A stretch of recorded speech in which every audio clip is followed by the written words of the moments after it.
Now we'll focus on the movement of food from the mouth through the esophagus and into the stomach. Chewing can be voluntary initially but becomes reflexive as the mechanoreceptors in the mouth take information to the brainstem, which activates the chewing reflex. Voluntary chewing can always override reflexive chewing. Chewing begins the mechanical breakdown of food and mixes it with salivary secretions, which contain digestive enzymes that begin chemical digestion. And swallow can be divided into 3 phases: the oral phase, the pharyngeal phase, and the esophageal phase. The oral or voluntary phase is where the tongue isolates some of the food and presses it up against the hard palate. The tongue then pushes the bolus into the pharynx. The pharyngeal phase is a reflexive sequence of events that moves the bolus through the pharynx into the esophagus, and it's controlled by the swallowing center in the medulla. Sensory receptors near the pharynx take information up to the medullary swallowing center, and the medulla directs the motor output to the striated muscle of the pharynx and upper esophagus. The soft palate elevates to seal off the nasopharynx. The epiglottis closes over the larynx, and the larynx moves upward against the epiglottis to close the opening to the trachea and inhibit breathing. The upper esophageal sphincter relaxes and the pharynx contracts to propel the bolus down into the esophagus. Then the esophageal phase begins as the upper esophageal sphincter contracts behind the bolus and the bolus distends the wall of the esophagus. This distension initiates a primary peristaltic contraction, which is coordinated by the swallowing reflex. If that first wave of peristalsis doesn't clear the esophagus, the continued distension initiates a secondary peristaltic wave that begins at the site of distension and travels downward. The esophagus is made up of the upper esophageal sphincter, the esophageal body, and the lower esophageal sphincter. The first third of the esophagus is made up of striated muscle, and the remaining 2/3 is smooth muscle. So at rest, the upper and lower esophageal sphincters remain tonically contracted, and this prevents influx of air and reflux of gastric contents into the esophagus while the esophageal body is relaxed. This is important because the thoracic location of the esophagus means that the pressure inside it is equal to the pressure inside the thorax, which is lower than atmospheric pressure. At the initiation of a swallow, the upper esophageal sphincter opens due to the swallowing reflex, and the bolus moves from the pharynx into the esophagus. The swallowing reflex initiates that primary peristaltic contraction, and as each segment of the esophagus contracts, it creates an area of high pressure just behind the bolus. The lower esophageal sphincter opens as food approaches. Coordination of the peristaltic wave and relaxation of the lower esophageal sphincter is mediated by vagal nerve signals.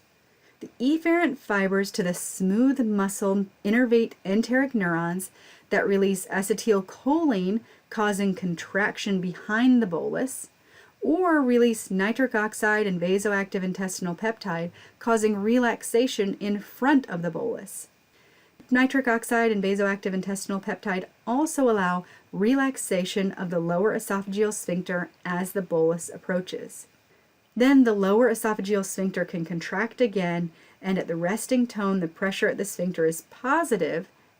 What we've described here is primary peristalsis, or peristalsis that happens after a swallow. Often, residual food or a pill caught in the esophagus can initiate a peristaltic contraction that's not preceded by the oral and pharyngeal phases, and this is called secondary peristalsis. Gastric motility is a little more complicated, and that's in part because the stomach has several different functions. The major functions of the stomach are to be a reservoir and to store large quantities of food until it can be processed by the stomach and the intestine, to grind and mix food with gastric secretions until it forms a mixture called chyme, and to slowly empty that chyme from the stomach into the duodenum at a rate that allows proper digestion and absorption, Anatomically, the stomach is divided into the fundus, the body, the antrum, and the pylorus. But functionally, the stomach is divided into a proximal reservoir and a distal antral pump. The reservoir has relatively thin, smooth muscle walls and has no slow waves. So this region of the stomach is non-propulsive and instead serves as the major storage site for a meal. The antral pump has very thick muscular walls and slow waves to generate strong contractions that begin at the midpoint of the stomach and move towards the pylorus, grinding solid particles, mixing food with gastric secretions, and then propelling it into the duodenum. The pylorus or pyloric sphincter is at the junction of the antrum and the duodenum, and it's tonically contracted, and its activity is often coordinated with that of the antrum. So the main role of the gastric reservoir is to accommodate material that's ingested during a meal. So at rest, the empty stomach is flaccid, in part because there's no stimuli to induce motility. Then, as the meal begins, the bolus travels down the esophagus, and as it approaches the lower esophageal sphincter, the proximal stomach relaxes to allow the bolus to enter and to allow the stomach to expand without a significant increase in pressure. This is called receptive relaxation, and it's mediated by a vagovagal reflex. This vagovagal long arc reflex is initiated by vagal afferent fibers in the esophagus and vagal efferent fibers that innervate inhibitory motor neurons of the enteric nervous system. The neurons of the enteric nervous system release vasoactive intestinal peptide and nitric oxide, causing relaxation of the proximal stomach.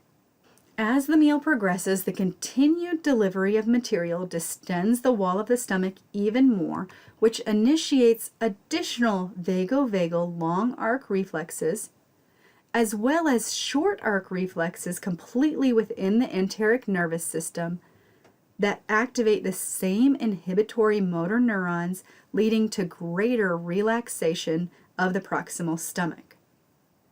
The antral pump grinds food into particles small enough to be propelled through the pylorus and into the duodenum. The antral pump can be separated into 3 phases: propulsion, grinding, and retropulsion. The interstitial cells of Cajal initiate slow waves at a rate of about 3 to 5 waves per minute. The slow waves lead to action potentials that create waves of contraction that begin in the middle of the body of the stomach, propelling the gastric contents down towards the closed pylorus. During grinding, the strong antral contractions mix trapped material and allow a small amount to be emptied through the pylorus and into the duodenum. Most of the gastric contents are propelled back into the proximal stomach during retropulsion. This allows for more mixing and grinding to reduce the particle size even further. This process continues to repeat itself at a rate of about 3 cycles per minute until gastric emptying is complete. And while neural and hormonal input don't change the frequency of the slow waves, they can influence the number of action potentials generated per slow wave and therefore the force of the contraction. So parasympathetic stimulation and the hormones gastrin and motilin increase the frequency of action potentials and therefore the force of the contractions, while sympathetic stimulation and the hormones secretin and gastric inhibitory peptide decrease the frequency of action potentials and therefore the force of contractions. Another important function of gastric motility is the delivery of the gastric contents to the duodenum at a rate that doesn't overload the small intestine. The rate of gastric emptying is regulated by signals from both the stomach and the duodenum, and it depends on the volume, the physical state, and the composition of the gastric contents. So increased food volume in the stomach promotes faster emptying from the stomach. This isn't related to an increase in the storage pressure in the stomach when it contains more food, but instead it's because additional stretch on the stomach activates local myenteric reflexes that enhance the activity of the antral pump. There's also a difference in the rate of gastric emptying of liquids and solids. So liquids empty without needing to be broken down into smaller particles by the antral pump. So liquid emptying begins immediately. The rate of emptying of a solid meal shows a lag phase that allows the stomach to grind the solids down to a size that'll pass through the pylorus, and then the semi-solid meal lies somewhere in between. The components of chyme are also important in regulating gastric emptying, and certain nutrients can slow gastric emptying as a result of the release of hormones from the enteroendocrine cells of the duodenum. Food rich in carbohydrate empties the fastest and leaves the stomach within an hour. Protein-rich food leaves more slowly, and emptying is slowest after a meal containing fat. Fat slows emptying because it takes the most time to fully digest and absorb in the small intestine. Once the duodenum receives some chyme, the components in that chyme cause activation of pathways to slow gastric emptying and allow time for the subsequent digestive and absorptive steps. Gastric emptying can be closed by contracting the pylorus and allowing decreased opening time of that pyloric sphincter, by decreasing the strength of the antral contractions, and by decreasing the tone of or relaxing the proximal stomach. The presence of digestion components as well as the presence of acid in the duodenum are two signals that regulate stomach emptying. When digestion components of lipids and digestion components of proteins arrive in the duodenum, the duodenal enteroendocrine cells secrete the hormone cholecystokinin, which then acts on the stomach to decrease the gastric motility to allow adequate time for digestion and absorption. Another factor that significantly slows gastric emptying is the presence of acid in the duodenum. Acid regulates gastric emptying by reflexes in the enteric nervous system. Acid receptors in the duodenum detect low pH and send that information back to the gastric smooth muscle through interneurons in the myenteric plexus. This is important because the acid needs to be neutralized in the duodenum to prevent damage to the duodenal mucosa and to provide an environment where pancreatic enzymes can function efficiently.